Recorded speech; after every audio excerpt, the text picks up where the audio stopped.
Welcome back students, aspirants space commerce academy physical education chapter 11 के second part में आप सभी का स्वागत है। थैंक यू सो मच आपके सारे सपोर्ट और आपके प्यार के लिए जो फर्स्ट पार्ट पर हमें ऑलरेडी मिल चुका है। एंड अगर आप हमारे चैनल पे नए हैं तो डिस्क्रिप्शन में दिए हुए लिंक से आप फर्स्ट पार्ट की वीडियो को देख सकते हैं। आज हम फर्स्ट चैप्टर का सेकंड पार्ट शुरू करेंगे। फर्स्ट पार्ट में हम ऑलरेडी पढ़ चुके हैं फिजिकल एजुकेशन की definition, meaning, objectives and AIIMS. अब हम पढ़ने जा रहे हैं फिजिकल एजुकेशन के अंदर क्या क्या करियर ऑप्शंस बच्चों को मिलते हैं। एंड इसके बाद हम पढ़ेंगे खेलो इंडिया के बारे में, जो कि इस चैप्टर में एक बहुत ही इम्पॉर्टेंट पार्ट है। तो चलिए शुरू करते हैं अपना second part without any interruption. Career option in physical education, यानी कि शारीरिक शिक्षा के अंदर आप सभी के पास क्या क्या ऑप्शंस आते हैं। जनरली लोग ये मानते हैं कि फिजिकल एजुकेशन एक ऐसा सब्जेक्ट है जिसके अंदर हम सिर्फ खेलना कूदना यही सब चीज़ें समझते हैं या इन्हीं सब चीज़ों में आगे करियर बनता है। बट एक्चुअली फिजिकल एजुकेशन के थ्रू आपके पास एक वाइड करियर ऑप्शन खुलकर आता है, जिसमें सबसे पहले आता है ऑब्वियसली टीचिंग ऑप्शन। आप किसी भी लेवल की टीचिंग ऑप्शन को चूज़ कर सकते हैं, जैसे कि एलिमेंट्री स्कूल लेवल पे हो, मिडिल स्कूल लेवल पर हो, हाई या सेकेंडरी स्कूल लेवल पर हो, इसके अलावा कॉलेज एंड यूनिवर्सिटीज़ में भी। फिर आते हैं कोचिंग करियर। यहाँ पर आप बच्चों को थ्योरेटिकल प्रैक्टिकल नॉलेज देते हैं स्कूल के अंदर। एडमिनिस्ट्रेशन रिलेटेड कोर्स, यानी कि किसी भी एक पर्टिकुलर एडमिनिस्ट्रेशन से रिलेटेड आप कोर्स चुन सकते हैं, जैसे आप फिजियोथेरेपिस्ट बन सकते हैं, करियर काउंसलिंग्स ले सकते हैं और साइकोलॉजिकल काउंसलर की जॉब भी कर सकते हैं। इसके बाद आता है फिजिकल एजुकेशन डिपार्टमेंट। हमारे एजुकेशन सिस्टम के अंदर फिजिकल एजुकेशन का एक पर्टिकुलर डिपार्टमेंट है। हमारी गवर्नमेंट के अंदर फिजिकल एजुकेशन से रिलेटेड डिपार्टमेंट है, जिसके अंदर हमारे कंट्री में होने वाले जो भी स्पोर्ट्स ऑर्गेनाइजेशंस होती हैं या कोई भी स्पोर्ट्स इवेंट होता है, तो उसके लिए जितना भी भार होता है वो उस डिपार्टमेंट में उठाया जाता है। नेक्स्ट आता है स्पोर्ट्स डिपार्टमेंट। इसके अंदर आप खेल से रिलेटेड जो सामग्री होती है उसके विक्रेता, यानी कि उसके सेलर भी बन सकते हैं। जैसे कई कंपनीज हम जानते हैं जो स्पोर्ट्स फील्ड में बहुत अच्छा कारोबार कर रही हैं, जो स्पोर्ट्स इक्विपमेंट, खेलने कूदने की चीज़ें बनाती हैं, जूते, बैग्स, टी शर्ट्स। इसके अंदर और भी बहुत ग्रुप्स वाइड रेंज में हैं। कई कंपनीज़ हैं जो बहुत अच्छे बैट्स वगैरह बनाती हैं, जनरली लोग उनको चूज़ करते हैं। तो इस तरह से आप स्पोर्ट्स डिपार्टमेंट में एज अ ट्रेडर भी काम कर सकते हैं। इसके बाद आता है इंडस्ट्रियल रिक्रिएशन। अब इंडस्ट्रियल रिक्रिएशन क्या होती है? आप एज अ स्विमर, साइकिलिंग, इन सब चीज़ों में एक बच्चों को पढ़ाई और स्पोर्ट्स की एक्टिविटीज़ के अलावा भी उनके माइंड को फ्रेश करने के लिए जो एक्टिविटीज़ होती हैं उस इंडस्ट्री में भी काम कर सकते हैं। इसके बाद आती हैं हेल्थ रिलेटेड करियर। हेल्थ से रिलेटेड, यानी कि लोगों के हेल्थ से रिलेटेड करियर बनाने में हेल्प कर सकते हैं, जैसे कि डाइटिशियन। आजकल के टाइम पे लोग अपने इतने बिज़ी स्केड्यूल में बंध गए हैं कि उनको खाने पीने का टाइम नहीं मिलता, वो कुछ भी उल्टा सीधा खाते हैं, जिसकी वजह से उनकी हेल्थ पर बहुत इफ़ेक्ट पड़ता है। उसके बाद उनको कोई ऐसा पर्सन चाहिए होता है जो उनकी डाइट को सुधार करके उनके वज़न को कम करे या उनके वज़न को बढ़वाए या उनका स्ट्रेस लेवल कम करे। तो वहाँ पर आप फिज़िकल एजुकेशन के थ्रू हेल्थ रिलेटेड करियर्स को चुन सकते हैं, जैसे कि किसी भी हेल्थ क्लब में आप ज्वाइन कर सकते हैं। एज अ कोच वहाँ पर लोगों को ट्रेनिंग दे सकते हैं। एथलेटिक ट्रेनिंग के लिए हमें एक बहुत पर्टिकुलर, बहुत अच्छे तरह के इंसान की ज़रूरत होती है जो एथलेटिक्स की बहुत अच्छी नॉलेज रखे, ठीक है। इसके बाद नेक्स्ट आता है आपका performance related career. Obviously as a player, आप एज अ प्लेयर भी फील्ड वर्क कर सकते हैं। एंड इसके अलावा आता है हमारा एज अ ऑफिशियल, यानी कि किसी भी कोच के तौर पर आप करियर अपना बना सकते हैं। फिर आता है career in communication and medias, यानी कि मास मीडिया के अंदर भी स्पोर्ट्स एजुकेशन और स्पोर्ट्स फील्ड में बहुत वाइड रेंज है अपना करियर बनाने की। जैसे कि स्पोर्ट्स जर्नलिज्म, आप स्पोर्ट्स जर्नलिस्ट बन सकते हैं। पब्लिक बुक पब्लिकेशन, मतलब आप एक पर्टिकुलर स्पोर्ट्स इवेंट को लेकर के पब्लिकेशंस कर सकते हैं। आपकी जो पब्लिशर टीम होगी, आपका जो पब्लिशर ऑफिस होगा, उसके अंदर स्पोर्ट्स से रिलेटेड जितने भी इवेंट्स होते हैं उनकी किताबें छापी जा सकती हैं। Sports photography most important thing in any event. किसी भी इवेंट को याद रखने के लिए या यादगार बनाने के लिए जो सबसे इम्पॉर्टेंट पर्सन होता है वो होता है फोटोग्राफर। तो आप as a sports photographer sports field के अंदर अपना ब्राइट करियर बना सकते हैं। Next, sports broadcasting team. हम देखते हैं हमारे कंट्री के अंदर या ऑल ऑफ द वर्ल्ड जो भी इवेंट्स होते हैं उसके अंदर ब्रॉडकास्टर्स की बहुत अहम भूमिका होती है, जो एक एक स्टेप को बताते हैं, लोगों को क्लियर करते हैं। इसके अलावा आता है एक इम्पॉर्टेंट पॉइंट जो करियर रिलेटेड है। इन 1920 हैरी क्रॉसबर्ग यूएस के एक प्रोफेसर जिन्होंने चेन्नई के अंदर फिज़िकल एजुकेशन की पहली कॉलेज की स्थापना करी थी, जिसका नाम था YMCA यानी कि यंग मेंस क्रिश्चियन एसोसिएशन। इन्होंने एशिया के अंदर सबसे पहला फिज़िकल एजुकेशन कॉलेज इस्टेब्लिश किया था। इसके बाद नेक्स्ट टॉपिक हमारा आता है खेलो इंडिया प्रोग्राम। आखिर क्या है खेलो इंडिया प्रोग्राम, कब आया था, किसके द्वारा आया था, ये मेन क्वेश्चंस हैं जो इस टॉपिक से आते हैं। तो खेलो इंडिया प्रोग्राम एक नेशनल योजना है, यानी कि पूरे राष्ट्र के लिए एक योजना है जिसके अंदर ऑल ओवर इंडिया से प्लेयर्स को इकट्ठा किया जाता है, उनको एक बेस्ट अपॉर्चुनिटी दी जाती है ताकि वो अपने खेल का बेहतर से बेहतर प्रदर्शन करके दिखा सके और अपनी कंट्री को एक बेस्ट स्पोर्ट्समैन या स्पोर्ट्स पर्सन दे सके। खेलो इंडिया मूवमेंट लॉन्च हुआ था आपका 2018 में। किसके द्वारा? हमारे जो स्पोर्ट्स मिनिस्टर थे रघुवींद्र सिंह राठौर द्वारा दिल्ली के अंदर। पहला खेलो इंडिया मूवमेंट 2018 में दिल्ली के अंदर लॉन्च हुआ था। इसको लॉन्च करने का क्या मकसद था? आखिर क्यों खेलो इंडिया मूवमेंट को इंडिया के अंदर लाया गया? सिंपल सी बात है, हम यहाँ पर लोगों के अंदर एक बेहतर नागरिक को बनाना चाह रहे हैं।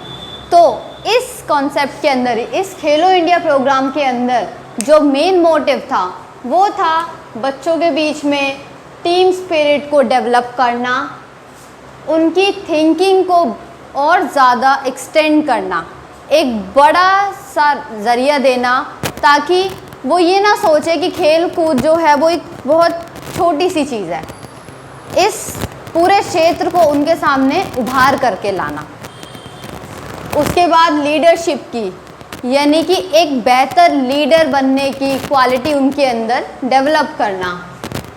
गोल सेटिंग, किसी भी काम को करने के लिए अगर हमारे पास गोल ना हो तो उस काम को करना बेकार होता है। तो बच्चों के अंदर गोल सेट करना, अपनी अचीवमेंट को हासिल करने के लिए एक पर्टिकुलर गोल बनाना उन्हें सिखाया जाता है। इसके अलावा आता है टेकिंग रिस्क, यानी कि रिस्क लेना। अगर हम कुछ बड़ा अचीव करना चाहते हैं तो उसके लिए हमारे अंदर रिस्क लेने की काबिलियत होनी चाहिए। तो इन सब चीज़ों को डेवलप करना स्पोर्ट्स खेलो इंडिया प्रोग्राम का मेन मोटिव था।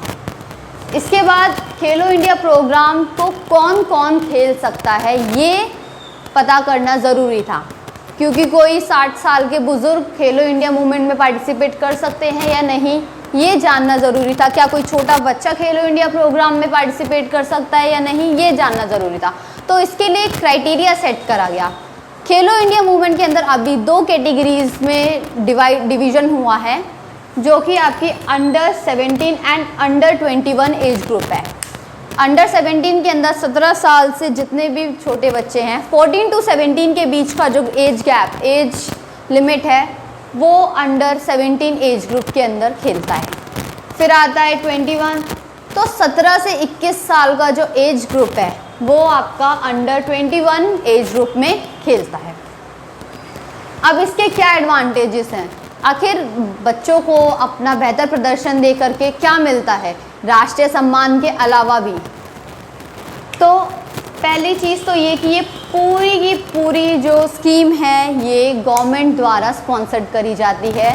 यानी कि इसका सारा खर्चा सरकार, केंद्रीय सरकार खुद उठाती है।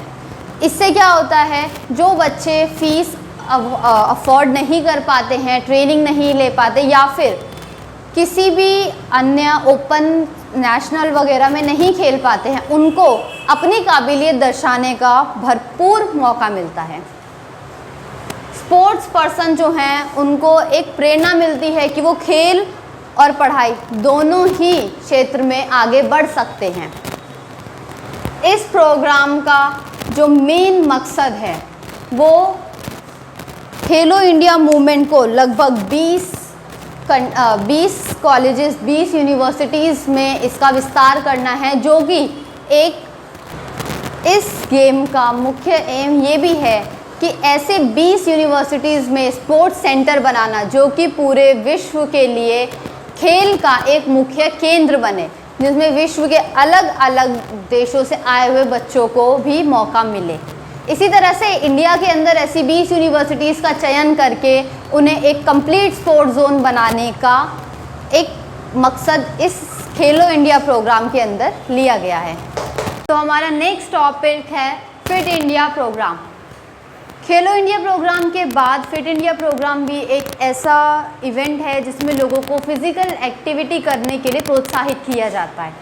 बट जो हमने खेलो इंडिया मूवमेंट पढ़ा था, या खेलो इंडिया प्रोग्राम जो था, उसके अंदर बच्चे जो हैं एक पर्टिकुलर स्पोर्ट्स को चुनते हैं जिसमें अपना परफॉर्मेंस दिखाते हैं।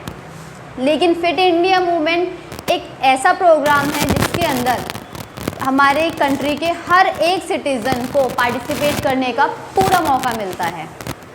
ये फिट इंडिया प्रोग्राम जो है ये 29 अगस्त 2019 में इंदिरा गांधी स्टेडियम जो कि दिल्ली में स्थित है, वहाँ पर लॉन्च किया गया था हमारे प्रधानमंत्री श्री नरेंद्र मोदी द्वारा।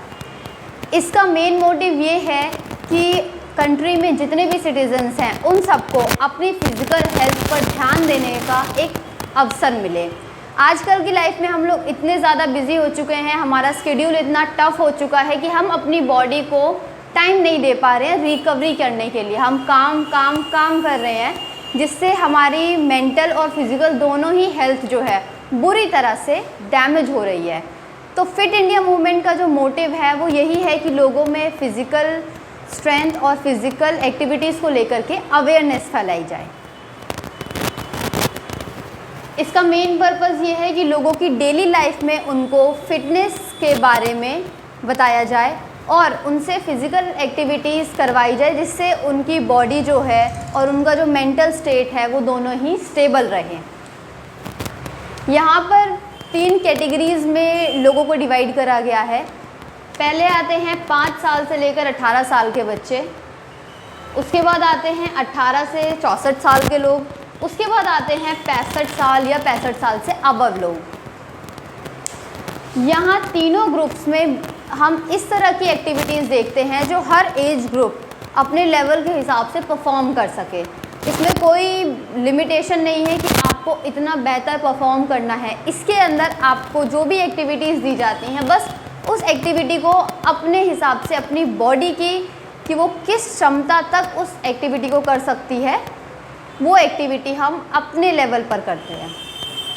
इसके बाद आता है इससे क्या क्या बेनिफिट्स आते हैं। सबसे बड़ी चीज़, जब हर इंसान अपनी फ़िज़िकल हेल्थ पर ध्यान देता है तो कहीं ना कहीं उसके बीमार होने के चांसेस अपने आप कम होते जाते हैं। तो सबसे पहला बेनिफिट है reduce the ratio of sick people. Country में से जो बीमार लोग हैं उनके रेशियो को कम करा जा रहा है, क्योंकि उनकी फ़िज़िकल एक्टिविटीज़ के थ्रू उनकी बॉडी और उनके माइंड दोनों को ही रिफ़्रेश करा जाता है।